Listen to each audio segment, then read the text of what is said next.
everybody. Check out this hybrid female I have here. She is so yellow. She's looking so nice, so beautiful. I'm super happy with this project.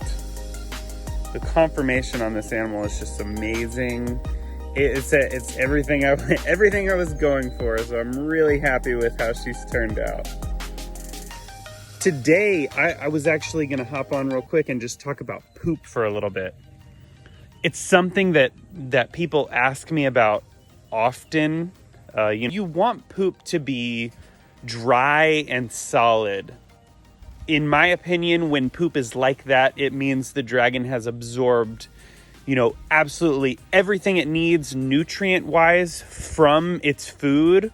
And what's pooped out is just, it's just dry and it's one solid piece, not wet. So if your dragon is having loose or runny stool, I just kind of want to talk about why that might be and what you should do about it. So the first and foremost reason, and the most common reason I would say, is what is your dragon eating? If your dragon's eating a lot of greens and veggies and moist bugs like dubia roaches or hornworms or silkworms, if they're eating those and they're eating a lot of them, I expect it. It's pretty normal to have poops like that whenever they're eating foods like that. And I wouldn't say that that's concerning. What I would do is I would offer a good variety of bugs in the diet. So a good bug to kind of counteract mealworms. Superworms can be good. Stuff that's tougher, harder shelled, things like that will counteract that if it is what your dragon is eating.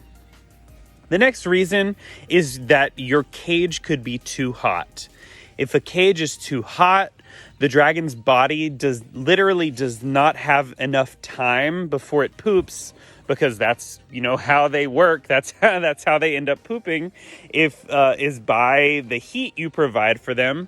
If the cage is too hot, they aren't able to absorb everything they need in their body quick enough before pooping it out, and so you end up with a loose, wet, runny stool. And the third reason is parasites. Parasites, worms, in the gut of the dragon. Now, this is the more concerning reason that your dragon could be having poops like this.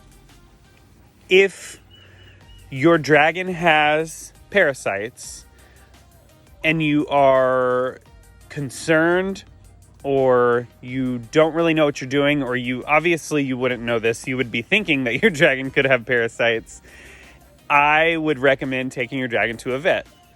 It's not uncommon to treat your dragon at home. In fact, that's what we do, and that's what many other people do. It sounds kind of weird. It sounds kind of crazy if you don't know about this, but a lot of people who have livestock, like goats and horses, they regularly treat their animals at home.